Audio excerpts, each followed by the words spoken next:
4 in a row for your Minnesota Wild as they take down the Arizona Coyotes 4-1. Matt Boldy, Kirill Kaprizov, and Joel Eriksson take the lead. Marcus Johansson does something for 17 minutes. And Marc-Andre Fleury was great in net again. Alex Micheletti will join us to break down this one. We've got a lot to discuss on tonight's Locked on Wild postcast. Let's fire it up.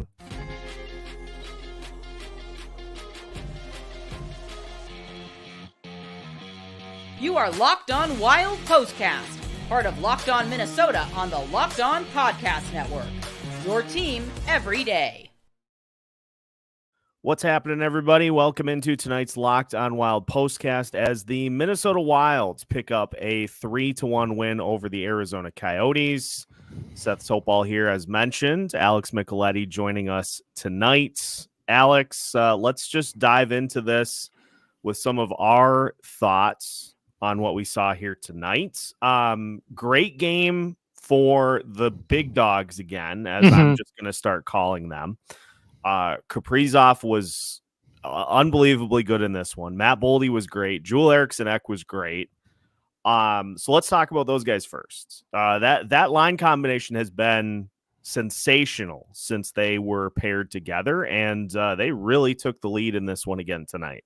Yeah, I mean, Ek's been the best player on this team for since they came back from break. He's just been an absolute beast, and Matt Boldy's he's firing the puck. He's getting the shot volume up. It shows how much confidence he has in this game right now too. And then Kirill just steady Kirill, and one guy that we have to mention too is Brock Faber. I mean, yeah. That first period I mentioned it on Twitter too, but he had 4 shots on goals and 2 blocks. Like that, sometimes it takes guys an entire game to get that production, and he got that right away in the first period. Him and Brodin were just unbelievable because they had to kill a couple of penalties early too, which could have made a big difference in the game. And so that was huge. So just unbelievable. And that's kind of a trap game too, because Arizona had lost 6 in a row, and they're at home, and they're kind of on the edge of are we going to join the tank mode or not? So and sell off. So that was very interesting. Yeah, and it's that combination of Kaprizov, Eriksson Ek, and Boldy single-handedly contributing to that Eriksson Ek power play goal, because you have not only that unreal feed from Kaprizov to Boldy after Kaprizov won, I think it was 3 different puck battles. Mm-hmm. He gets the puck to Boldy. Boldy gets the puck to Eriksson Ek, and Eriksson Ek is able to chip it in. So you see that chemistry translate over to the power play. And so just a strong game for those 3 guys. And, there are other parts of this that I want to get into, because, again, there was a lot of good stuff that happened in this game, but I'm sorry, I got to do it, because we just had another statistical oddity in this game, in that Marcus Johansson had 17 minutes, 8 seconds of time in this one. He played on the power play.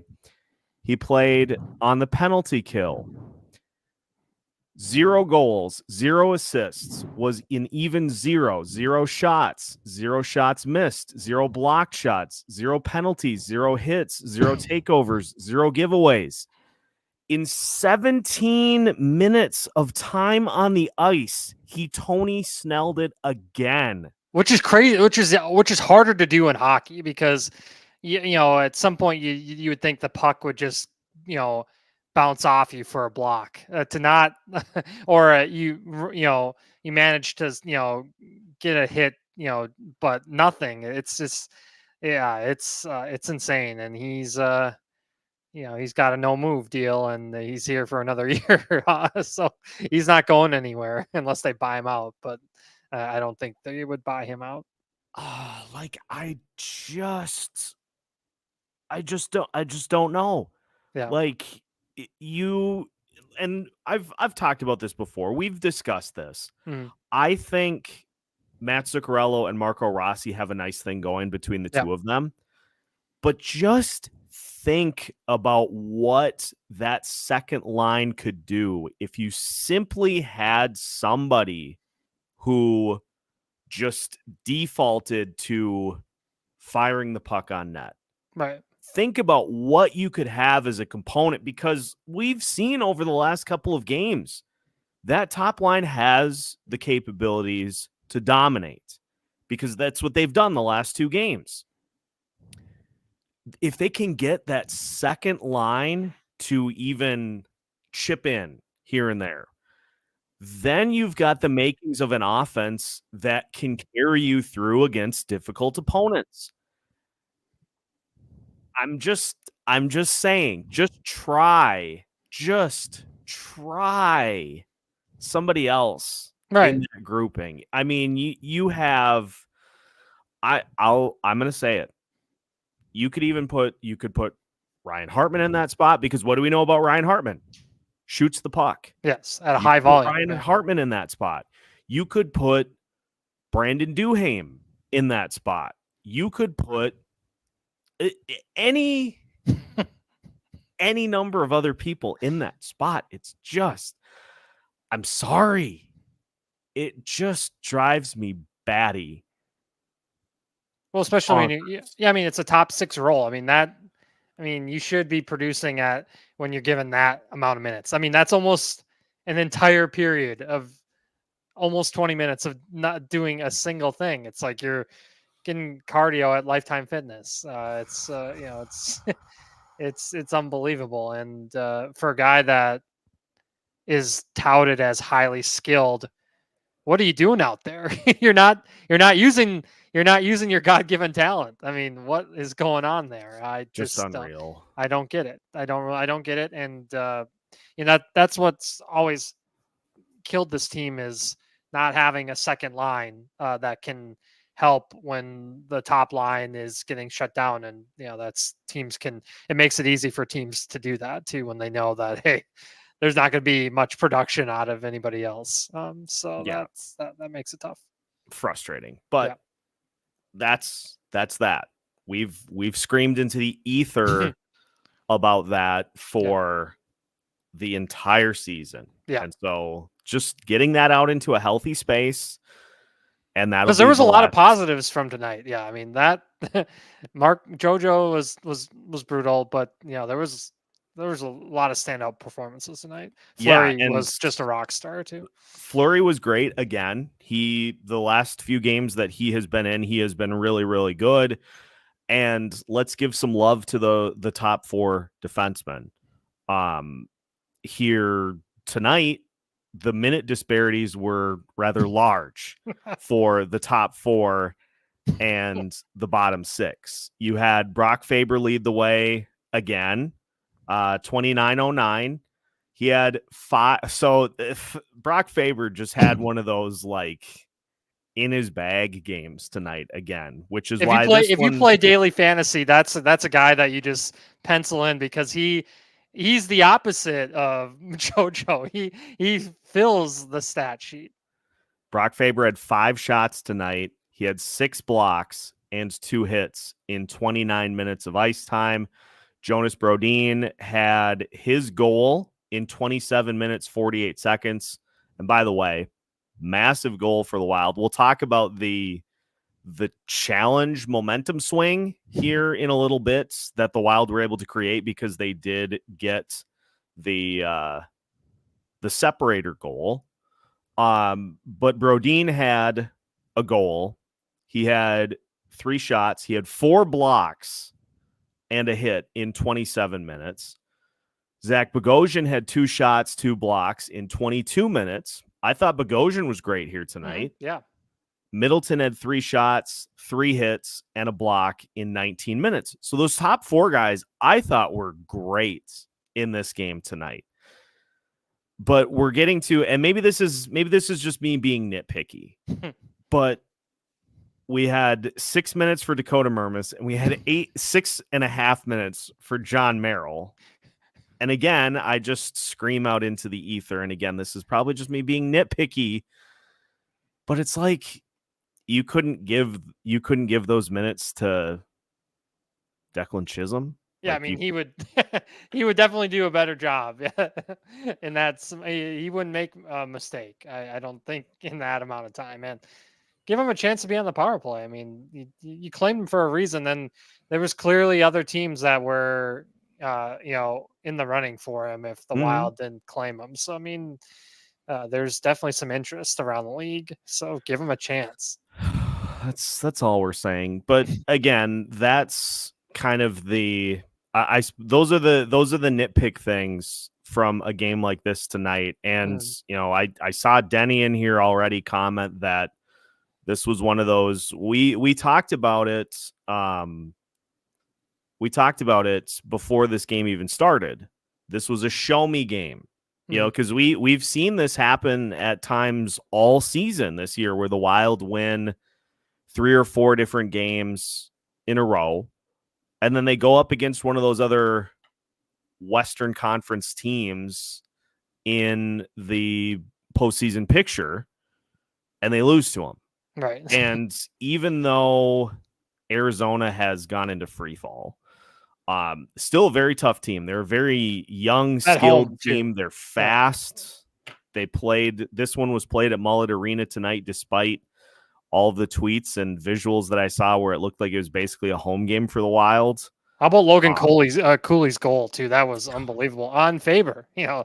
So he got his old buddy, and that move he made that was phenomenal, and he'll remember that one scoring against Fleury. And Arizona had stretches during this game where they dominated. Right. Like that second period, they really started to pull things back in their favor.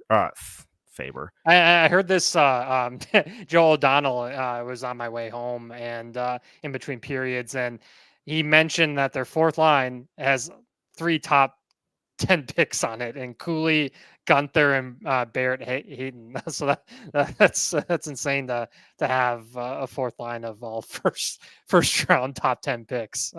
They'll clearly move up in their lineup soon, but that was kind of interesting nugget. And you have you actually get separator goals in this game, which again is something that the Wild have not been able to do recently. So we talk about it. We've been pretty forthright, I think, as a show about the difficulties that the tricky nature that the Wild have of what they're trying to do, considering where they're at in the season and what they need to do points wise to get back in.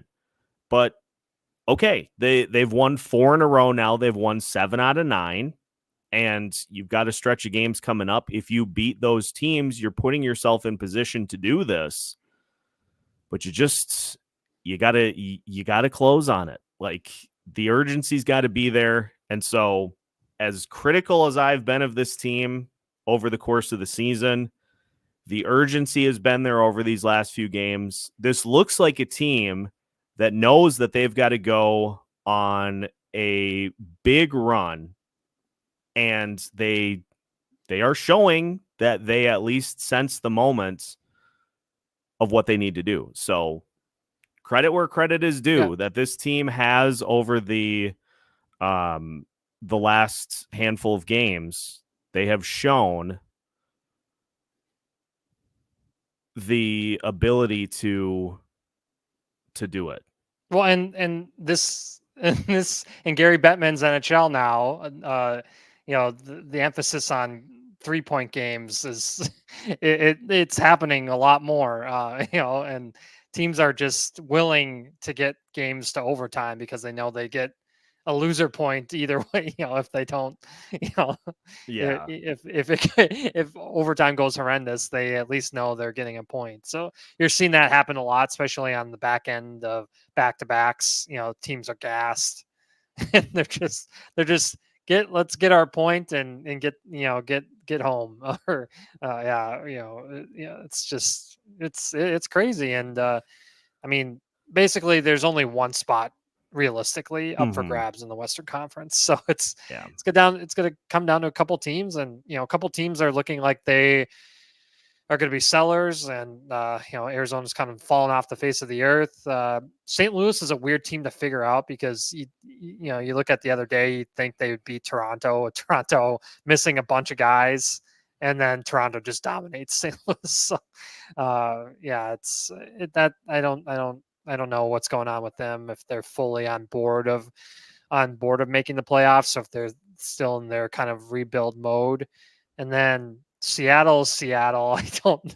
They looked good for a little bit, but now they've kind of come back to earth. And Nashville seems like they're going to trade Saros. So if you trade Saros, they have literally nothing behind them. So that's a weird team. They just don't have the depth. Calgary's right there with St. Louis too. You don't know what they're trying to do. It's like they want to tank, but then they win some games. Yeah, it's just it's weird. Weird figuring out these these bubble teams. Don't worry, chat. I banned Westworld. He's out. So thank you for those that were stepping in to thanks everybody. Sorry. Not stand up for that kind of nonsense, but Westworld is banned. Perfect time to segue, because we've got a lot of comments in here. Denny has a great stat in regards to the domination line, the Capri's gods. I kind of want to start calling them, but that just sounds weird. Yes. So we'll talk about all that. We'll talk about Freddie Gaudreau, because guess what? He had one more shot tonight than I did. Oh wait, no, he had the same amount as I did. So yeah, we've got a lot to talk about. I'm gonna try to keep it positive, but no optics. I'm not pulled back into the playoff. I'm not pulled back into the playoff hopefuls yet. I'm trying to straddle both sides of the fence. So we will talk about all of that as we continue tonight's Locked On Wild postcast after a word from our wonderful sponsors. Tonight's Locked On Wild postcast is brought to you by Game Time. And folks, the weather is going to start to get nicer, although as I say that, Minnesota just got a ton pounded by snow, just hammered by snow. But with this new burst of winter weather, it is more likely that you're going to want to go enjoy some indoor entertainment, whether that be watching the Minnesota Timberwolves continue to fight for a spot in the top of the Western Conference, whether it be watching the Minnesota Wild at home, maybe the PWHL Minnesota as well. And all of those require you to be on your guard for some of the inconveniences you have to worry about with same-day ticket purchases. Game Time is here to erase all of that nonsense stress that many ticket carriers have you go through on the day of an event. Game Time can offer you last-minute tickets, plus flash deals and zone deals, plus views from every seat in the venue. And when they tell you the price of the tickets, that's what it costs. No hidden fees. They put it all out there for you before you purchase your tickets. Download the Game Time app, create an account, and use code LOCKEDON for $20 off your first purchase. Terms apply. Again, create an account and redeem code LOCKEDON for $20 off. Download Game Time today. Last minute tickets, lowest price, guaranteed. Today's Locked On Wild postcast also brought to you by FanDuel Sportsbook. FanDuel gives you an opportunity to hit it big as the NBA season reaches its crescendo. And new customers can get $150 in bonus bets with any winning $5 bet. If you put 5 on the Minnesota Wild to beat Arizona tonight, you are rolling with bonus bets that you can use on Kirill Kaprizov to score an anytime goal every game for the rest of the season, or Matt Boldy to score a goal, or Marc-Andre Fleury to record another win. You name it, those possibilities exist for you as the season unfolds. You can bet on your favorite NBA players too with quick bets, live same-game parlays, exclusive props, and more. Visit FanDuel.com/LockedOn to shoot your shot today. FanDuel, official sportsbook partner of the NBA. All right, let's get back to it. Welcome into tonight's Locked on Wild postcast as the Minnesota Wilds pick up their fourth win in a row, fourth win of the season. Oh man, that would be something. Alex Micheletti joining us here tonight as we continue to, I'm just going to say continue to straddle the fence, because I reserve the right to hop in and out depending on how this team does. They, to their credit, they have won 4 games in a row, and they are picking up the points that they need to try to climb this mountain. But let's get to some of the comments from our beloved listeners in regards to tonight's game. Let's start with Dougie. Selling seats for passengers on the bus. Carcass and Freddie bought tickets to ride again. Folks, and I know in regards to Freddie, brings a little bit more on the defensive side than he does on the offensive side. But I feel like his contract extension was handed out because of the fact that he scored 19 goals last year. He had as many shots tonight as I did. You have to, that this is, again, the emphasis on where's the depth. I mean, where's the depth scoring? They need that help, especially, as we get closer to the end of the season here. I mean, they're gonna be playing some tough teams, and they're gonna need more help from guys like him and and JoJo. It's agonizing, especially when those guys are, they have more than 1 year on their deals. So it's like, come on. Yeah, it's frustrating because I think this is more underscored anytime Lou Nanne is on the broadcast, because when somebody's holding on to the puck too long, he will literally say, shoot the puck. Right. And so, yes, you can bring other things to the table. Yes, you can be more of a defense-oriented center or a wing, or a speed guy, or maybe somebody that doesn't handle the puck. At least contribute a little bit offensively. That's all we're asking. When you have the puck, and this is like, I'm not basing this off of one game. Like, there have been 15, 20 different instances this year in which Marcus Johansson has had the puck with room to drive the net and has passed up opportunities. Or how about Freddie Gaudreau tonight trying to lead an odd man rush, and he's coming up the ice on the right side, and instead of simply entering the zone because he was in position to get there before Ryan Hartman was, instead of entering the zone, he tries to pass it to Ryan Hartman. There are 2 Coyote skaters that get to the puck first, and it ends up being a turnover, and Arizona sends it back the other way. That was that just made you face palm. That was a tough look. Those are the kinds of things. Those are the kinds of things that, again, if a rookie makes those types of plays, or a young player makes those types of plays, you learn from it and you move on. But it's stuff that we just continue to see from those spots, and you just have to wonder, like, they're key spots in the lineup too. It's not, it's guys that should be relied on, and they aren't right now. Again, I'll look to Brandon Duhaime, who has been elevated with Marcus Foligno out of the lineup. He played 9 minutes. And again, I know the minute totals are swayed because there were large amounts of penalties in this game.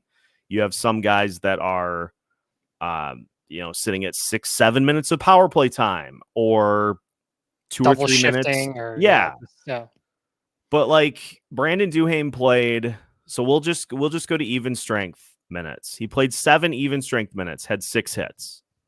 That's what he does. That's what he does. Yeah. That's what he does. Connor Dewar played 7 minutes, 41 seconds of even strength time on ice. He had 4 hits. He also went a perfect 9 for 9 in the faceoff circle.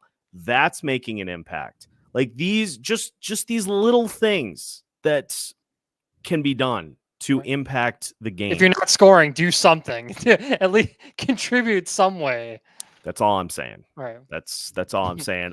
Judd tweeted in response to my, in all caps, can we please try someone else opposite Matt Zuccarello on the wing on that second line?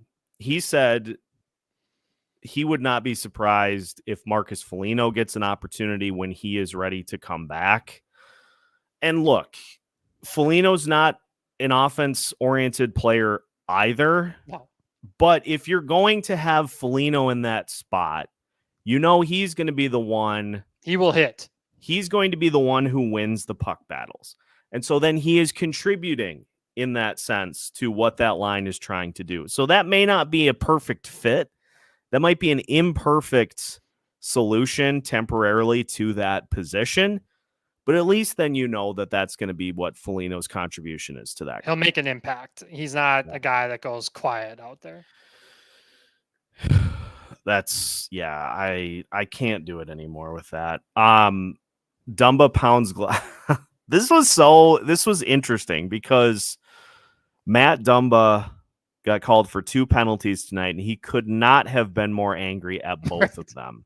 He probably should have got another minor. At least on the first one, he was going way overbound. Yeah, just like not happy about either of them. Too. They weren't bad calls. They were legitimate.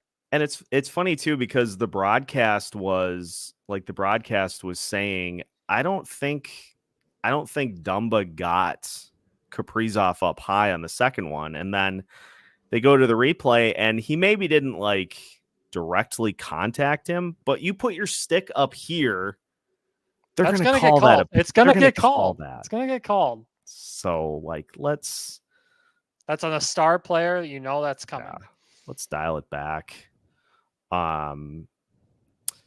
As Denny notes, the Wild passed their first test. Yep. If they can get through this 10-game stretch, which includes some key games coming up, if they can get through this stretch at 7-3, that is the first benchmark that this team needs to go to make the postseason. And now they're 4-0 since the All-Star break started. You've got Buffalo coming up on Saturday. And then this is the stretch. This is hands down the stretch that is going to determine if this team can put themselves in position for a playoff spot or if they're going to be selling by the deadline. Because you play in order: Vancouver, Winnipeg, Edmonton, Seattle, Carolina, Nashville, St. Louis. That bunch of teams that you're right there in the mix with. Yeah. That's the benchmark. That's the one that they're going to need. That Oilers game scares me because look what they did to Detroit, 8-4 the other night. Oh man, McDavid's 6 assists. That was bonkers. How about this from Denny too? The first line has 17 points in the last 3 games. Yeah, elevating their games. I mean, like I said, Ek's been their best player. It's just he's doing everything right. Face-off dot, offensively, defensively. He parks himself out right in front of the net for goals. I mean, it's like classic Zach Parise when he was on the Wild in his prime. He knows where to get in the dirty areas to score goals. He gets under the skin of every single player on the other team. He won't fight. It's just he just gets in their head, and I don't know what this team would do without him, because without him they have 0 center depth. So yeah, you saw when he got hurt against Dallas that it just sucked the life. In the postseason last year, it just sucked the life out of the team. And it's funny because we talk about the chemistry that Kaprizov and Zuccarello have had over the last few years. It almost feel like because Kaprizov is so good with his vision on ice that it forces Matt Boldy to elevate his game to match, because and it seems like there's been a switch that's been flipped with Boldy over the last few games. We've seen plenty of instances this year in which Boldy just has had kind of these quiet stretches, and at this point, when you're a young player, you're kind of more of a streaky scorer where you can put 7 or 8 games together where you really impact things, and then you maybe have 8 or 9 where you're quiet. All we need for Boldy is, if you can get at minimum, just attack the net. Attack the net any instance that you have the puck, and that just is going to increase your chances of scoring. And he has done a 100%. much more consistent job of that over these last few games since he got paired with Kaprizov and Eriksson Ek. And like the numbers speak for themselves. That line is dominating their opponents. And Boldy's looked great on the power play too. I think that's the most impressive thing to see him. Just the puck movement, and I mean, he single-handedly got them back into that Vegas game. It was just amazing what not only the goal, but just the passing has just been elite from Boldy. I want to ask you about this one, Alex, from Hoptics. Fleury has been much better than Gus for the past several weeks. Do we see a bit of a nudge in terms of starts to Marc-Andre Fleury as opposed to Philip Gustafsson, especially because, and I'll give props to the broadcast for saying as much, especially because this team needs every game right now. Yeah, it seems like Gus is fighting the puck. I don't know what, he hasn't looked like the Gus of last year. Again, we don't know for sure if this team is going to be a playoff team. So you may want to showcase Fleury too, but if like we've been talking about on previous episodes, but this Wild team, they do this every year. They hover around the play. They don't go in full tank mode, or they don't go like winning the Central. So they're kind of just right in the thick of the middle of the pack, muddy middle. Exactly, and Fleury's I feel like he knows that this is probably it. And so he's giving it his all to finish strongly because I don't think he wants to end his career, just on a really sour note. And so I think he's playing stress-free too, because he knows I've done everything now, it's and he knows he probably isn't going to catch Brodeur. So it's he passed, Patrick Waugh, which was a gigantic deal for him, and getting in 1,000 games. I mean, the man's won multiple cups, so he's done everything literally possible for a goalie, except for getting the most wins by Brodeur, and Brodeur is one of one.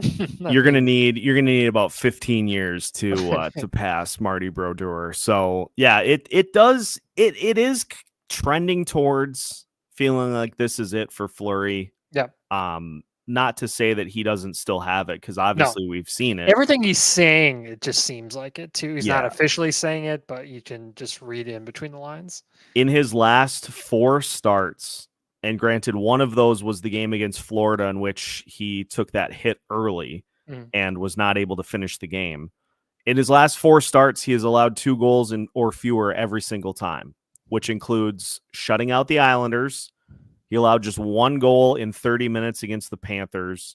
He allowed 2 goals against Pittsburgh, and now just 1 goal tonight against the Arizona Coyotes. Now, Philip Gustafsson, on the other hand, he has, over his last 1, 2, 3, 4, 5, 6 starts, he has allowed fewer than 3 goals twice. So I saw somebody on Twitter say 3-goal Gus as a nickname. That's been pretty foolproof for him. And so Fleury definitely has been the more sharp of the two.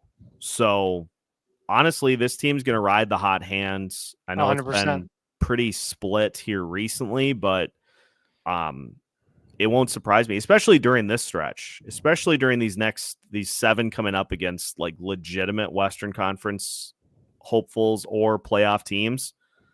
They're going to ride the hot hand. Yeah, so this is the urgency that is needed. Yeah. If they have one game where they falter, they're going to go to the other guy. Like, that's where we start to see stuff. that's where we start to see stuff in like, we can't afford to lose these games. Yeah, 100%. I already addressed this one, but you're slowly becoming pro make the playoffs, aren't you? I am straddling the fence, baby.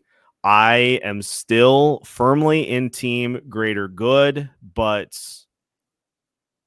I'm going to be honest, because of how bleak this season has gone at particular points, I don't mind wins every now and again. Right. It makes it easier to talk about. It's they're playing better. That's all you can ask for. And if they don't make the playoffs, at least they're putting in the effort to try to get there. And team greater good is you have an upper echelon tier top line in the making right now with 100%. Kaprizov, Eriksson Ek, and Boldy. And so even if this season doesn't turn into anything, like, you probably at the minimum roll with that line as your top line combo. And people have always wanted to see more Boldy Kaprizov. Yes, we're getting the opportunity to. Awesome, not only on the power play, but 5-on-5. Gus in a first for UC Saros. Here's the other thing. I'm actually glad that this got brought up, because we were talking about this just in DMs during the game. Mm-hmm. If, like, let's say this, let's think about this. If the Wild don't manage that stretch, those 7, I'm going to call them the significant 7, those 7 games, if they do poorly in that stretch and you trend towards being a seller at the deadline, if Marc-Andre Fleury keeps up what he has been doing and is amenable to waiving his no trade, you're going to get a first round pick for him. Like, let's just speak that into existence.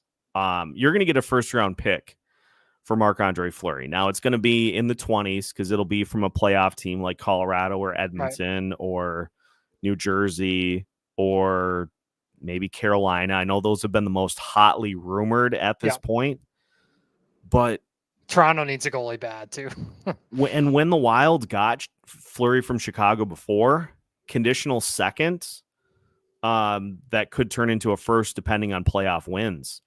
If he keeps this roll up, you're not going to have to do conditional second. You're going to get a team that is desperate that'll say, yeah, sure, have our first round pick. Right. Yeah. And that would if we win the cup, who cares? That would be massive. Yeah. Again, in a really really talented draft this summer. It's loaded. I bet Seth could take more shots than Freddie just by watching him play. Excellent, Jeremy. Excellent. If I had any adult beverages here, I would pick have. Whitney. I just, because I did some traveling and because I did dry January, I didn't have much in the old cabinet, so I don't have anything at my disposal now. I should change that, and maybe that'll have to become a thing, because I said a couple of episodes ago that we should just do the Lou Nanny shot requirement for many members of this team. 3 shots on goal. It's not a high number. Just say for Boldy, it can be 4. Get to 4 shots on goal, and you get to keep your current minute flow. If you don't, you get it reduced. Right. Now, honestly, for Johansson and for Gaudreau, you could set it at 2. And it still would be a struggle. But, like, again, impact the game. It's crazy when Johansson was, he's on the power play too, and he's still not. Oh, you think at least on the power play there'd be some type of any type of contribution? No, there would not. I like this. I like Denny's suggestion here to put Beckman with Rossi and Zuccarello to at least give it a try. Beckman shoots the puck. He's a guy that shoots the puck too. Michael Russo tweeted it when he was brought up the first time. This was his chance. I cannot believe that's gonna be the line of the season. I cannot believe that was put in as a quote. Yeah, unbelievable. And then he gets sent down like the next day. Right. But what Russo said is that in his last 4 games in Iowa, Beckman had 28 shots on goal. Yeah, which is legit. I mean, 7 per game. This team could use that. Yeah. Because again, we point to the stuff like the lack of being able to get separator goals, something that has cost this team many games this year. You can't. They get separator goals without shooting the puck. Yeah, I mean, they get in these lulls in games too, where it's like, here comes the push from the other team, and then they tie it up, and then it's just demoralizing. And so then when you can do that to the other team, like, it sucked the life out of the Coyotes, I thought, for big stretches. Lou Nanne is shooting decision coach. Hey, he's gonna be done. He's done with the state tournament after this, So the comments are on fire tonight. Yeah, Jeremy's 10 of 10. As Cinerary notes, Zuccarello has been shooting more. He had, I think he almost scored shots tonight at the end of the first period. There, I thought it should have been a little bit quicker, but he was close. Yeah, Zuccarello in 20 minutes tonight, 5 shots, 3 blocks. And I like the fit. I like the fit with him and Rossi because Rossi is bulldog enough. I mean, Zuccarello is such a smart player. He can play with anybody too, which helps just with his vision and being a veteran. He knows where to get out on the ice and set up teammates and where to shoot the puck too. Yeah, he was close to scoring. No need for Lou as a shooting decision coach. Just make a poster saying shoot the puck. Yeah, maybe they can put it on the digital ads, on the boards there. I should. Okay. I just quickly see if I can do this correctly. These are some of the things that I have the disposal to do, and I should probably just start doing this myself. Is just everybody can see it across the bottom. I'm just going to leave that in there for the duration of the show tonight to just further underscore what we need. So we're just going to keep that there. Just going to keep shoot the puck there as long as it's necessary. I would be all in favor too of giving the Deweys more time on the power play for just the ability to, I don't know, use that speed. And as we talk about too, trade bait too, if they want to trade them, give them the spotlight. But we've seen those two guys. You remember the Montreal game where they had the 2 shorty goals. That was crazy, and they utilized their speed then. That stat the other day of Brandon Duhaime playing over 100 games and only having 2 assists. Yeah, was crazy to see that. That's wild. Yeah.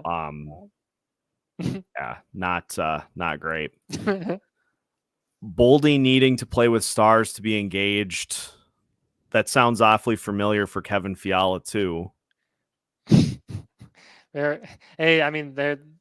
similar type players, so that makes sense. But Boldy's how many times has he been talked to now by Bill Guerin? And I think he just senses the urgency too. And I mean, when you're making what he's making, it's doesn't matter your age, you're getting paid a ton of money to produce. And so I think playing with confidence, it just makes a world of a difference for him too. And he scores in bunches too. Enjoy this while we have it. Michael Russo tweeted it out earlier tonight. Matt Boldy has 18 goals and 32 points in 34 games under John Hines. So, yes, there have been some stretches in there in which there have been quiet play, but for the most part, he's picked it up. Right. And he's not playing on the perimeter. He's getting into good scoring areas, and just I'm even more impressed by the playmaking too. Like I said on the power play, it's been phenomenal. And I think playing with Kaprizov has certainly helped. Yeah.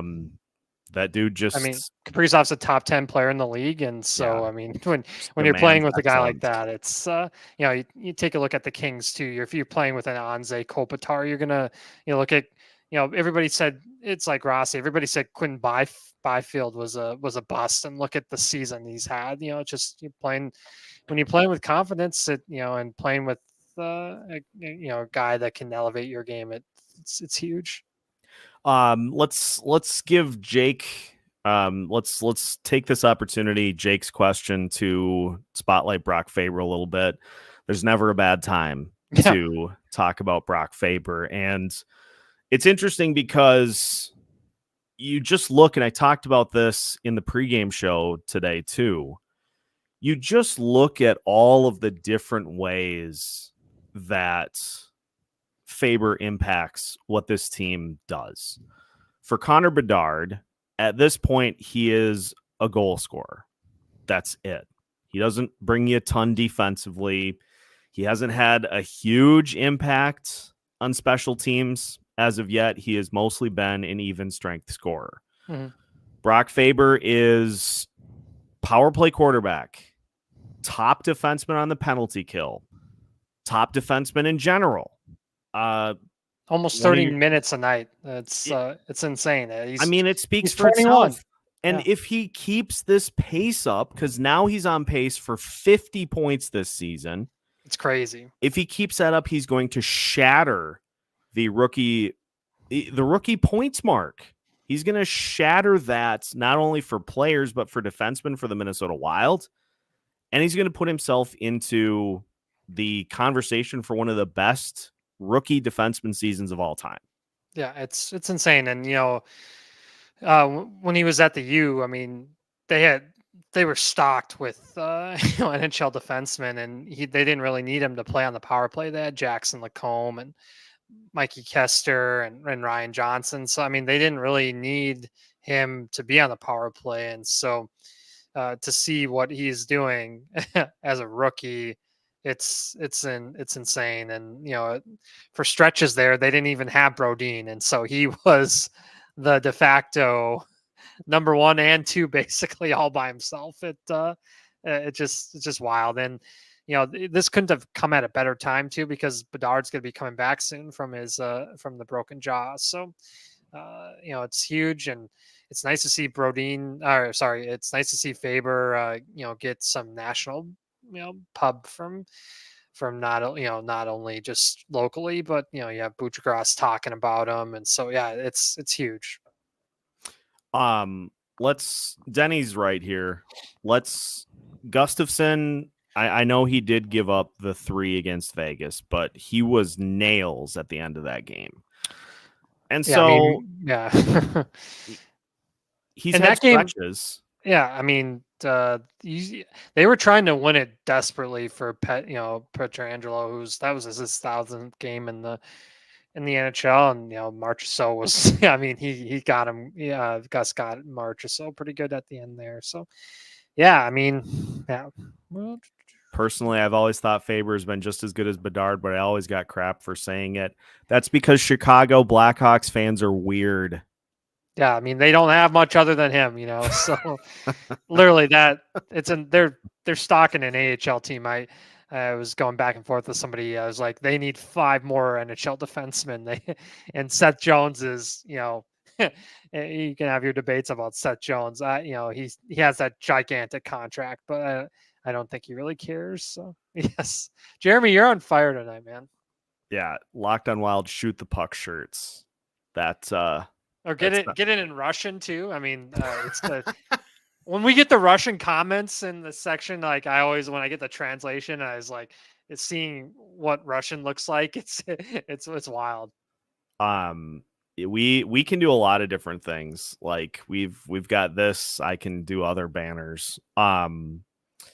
Alex, let me take this opportunity to officially invite you to when we get the Sunday shows going. It will not be this Sunday because, again, I haven't seen my parents since Christmas. Yeah.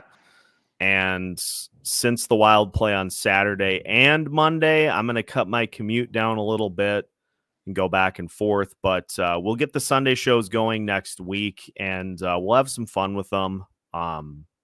We'll talk more about that off air. Yeah, it's been fun doing the show with Seth. We continue to grow and grow. It's awesome, and yeah, I appreciate all the kind words, Denny. And it's something else too. And this has been kind of an unfortunate byproduct, I think, about where this industry is at. Is we've seen some really good Wild podcasts that have shuttered recently, and so. As being a daily show, it's easy for us to just continue to kind of just be there for Wild fans that are looking for content on the daily. I mean, you've got the Soda Pod, which is A+. They knock what we do out of the water from the prospect side of things. We're working on getting more into that, but that's just an area that I've never been strong in. You got Bar Down Beauties, you've got Judd's Hockey Show, you've got Michael Russo's podcast, you've got Wild on 7th. There's a robust podcast community here. And they're all kind of different too. Yeah. It's been a lot of fun to become more interactive in what Locked on Wild has done, because I can talk into the microphone all day, and many people have seen. And the community's international. We were joking in our DMs of Locked On International. I mean, it's we got people in Scotland, Ireland that we've talked to. I know we have Russian followers that are in the comment sections all the time. It's wild. And I can't believe there's, we always hear about Timberwolves Brazil. I mean, there's Wild fans down there in Brazil too. It's just wild. No, they're everywhere. Yeah, they're everywhere. Back to a little bit of Faber discussion. Denny did say, I do remember him saying that Faber was going to be one of those diamonds, and this was cool, I thought, from KG too. Faber's just a good guy all around and an incredible hockey player. Look at what happened tonight, and that was a scary play too. I think it was Dursey that took the shot to the dome. That made the loudest sound. Dursey's a good guy too. I mean, that's you appreciate, guys like him and Faber, and Faber knows that Dursey's an honest player. And I told Seth this too in a DM. I was at the Gopher hockey game on Saturday. It was a day game, so it was one of those weird games where TV dictates starting times. So it was at 3:00. And I was in the press box sitting by my dad, who was doing the Gopher radio, and Brock Faber just out of nowhere was up in the press box, just sitting there. So, I mean, if you think about it, which is crazy, he'd be a senior on this Gopher hockey team, which oh my God, he could be at the U still, but he wanted to support his buddies, and he was the captain of that Gopher hockey team. And so, it was really cool to see him as an alum still supporting. And, he's a pro athlete, he's a pro player. He didn't have to be on campus there watching, but, he did it because, he has a passion for the University of Minnesota, and is, just a good guy all around. Yeah, that was a weird trade. I don't know what LA was kind of thinking. They clearly, if you saw the score the other night against the Sabres, who put a touchdown on them, they are struggling defensively. I don't know what's going on there in LA. Yeah, bad vibes. As GA007 notes, I would think. People have been saying that the reason that the Kings are in absolute free fall is because they no longer have Dursey on the roster. He was good on the power play. He's good defensively. He blocks a ton of shots. That's a guy they really, really miss. I know they were having some cap issues, but you'd think you'd try to find a way to to keep him on the team there. They miss him on the power play as well. Yeah. Any thoughts on doing a Gopher show? So our wonderful friends at Locked On Golden Gophers. Kane, I know, periodically does I've been on hockey there. coverage. Yeah. And then, of course, our beloved friends at the Soda Pod with MNCAA I'm on also there. cover the Gophers from time to time. So a lot of opportunities to hear Alex in both of those avenues. But I see, this is, for me, this is about the busiest time of my day job between February, basically the month of February just gets insane. Section time for hockey, high school hockey. Section playoffs for every sport. There are weeks that I have 5 games, a game every night, like Monday, Tuesday, Thursday, Friday, Saturday. And you are on the roads, the Yeah. scary roads down there in southern Minnesota. Yeah, but we're gonna. I have this entire notebook of list of things to do, but we are gonna get. Denny was ready to go with this one. We'll get Pat. I want to get Bob Motzko on to talk a little Gopher hockey as well. Talk a little Brock Faber. So Locked On Wild will be dipping my toes. Dipping the toes of the show more into college hockey here as these next couple of months unfolds. And also, I did secure the services of a PWHL expert and friend of the show. It just so happened that she went on vacation. So Alexis Pearson, who many of you may remember from the Bar Down Beauties days, she'll be coming on the show regularly to talk PWHL. Yeah, she's excellent. Great friends, and so I look forward to that because those were fun shows to do, and it'll continue. So yes, we're going to continue to, because I'm just a content lunatic. Yeah, you're always coming up with good ideas. So I mean, that's what keeps Locked on top, and yeah, it's awesome. So it keeps Locked On the up and up. So yes, we've got a lot that is coming up for you to try to hit all of these different avenues. Did we not ask, dear Pat? I maybe put it out there publicly, but yeah, we'll get on that. I just need. I'll get him on. I'll get him on, Denny. Here's what I need. I'm just going to say it because I'm not somebody that asks for things a lot. Right. I just need 2 weeks. 2 weeks to keep the content for the most part at where it's at, so I can get through the busy part of my schedule, and then we can hit it hard, because then I'll have nights free. I won't be driving 3 hours both ways. So I've got all these ideas written down. We will get all of this rolling. We'll get everybody on.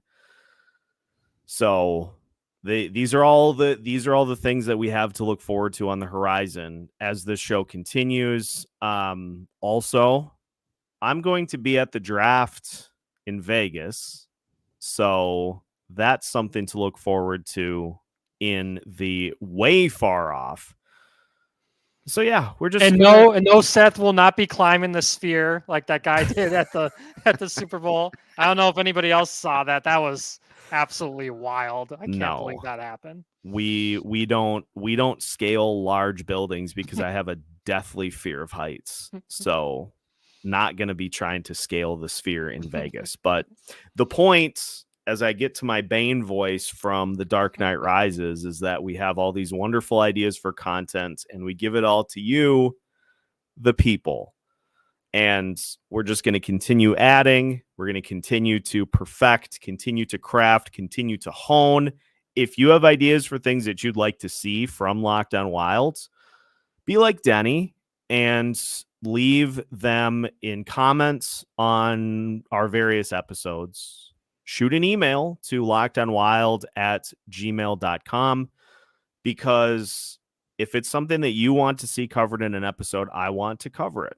So just continue to fire those ideas out there, and we'll get to as many of them as we can, whether it be more live shows, whether it be content ideas, whether it be guests that you'd like. Send them to us. We'll knock them out, because either this Minnesota Wild team is going to figure it out and go to the postseason, or they're going to go down in a blaze of glory. But I will tell you one thing. Locked On Wild will be there every step of the way. That's not a Bane voice, though. That is, I was trying to think of a line, because people want the Bane voice. And we give it all to you, the people. It's just so bad. I'm sorry. I'm not good at impressions. We're derailing here. It's almost 1:00. So, listeners, hit us with those ideas. Be like Denny, hit us with those ideas, and we are going to work them in. We're going to integrate them. We're going to continue to push the envelope for content, because this audience deserves it. And so with that, I think we'll call it a wrap here tonight as the Minnesota Wild pick up a 3-1 win. Alex, thank you for joining. Of course. Listeners, thank you for another A+ postcast here this evening. Another hour plus after a Minnesota Wild win on the West Coast. Who else does that? What other show does that? We are here. No one does. So, again, we do it all for you. Thank you all for being such A+ listeners. And we will see you for Saturday's game against the Buffalo Sabres at the X. Until then, we'll have a new episode coming up for you tomorrow as well. So appreciate all of your support, and we will catch you on the next episode of Locked On Wild, which you can find as part of the Locked On Podcast Network. So hit subscribe on YouTube, subscribe on your favorite podcast platforms, you name it, we're everywhere.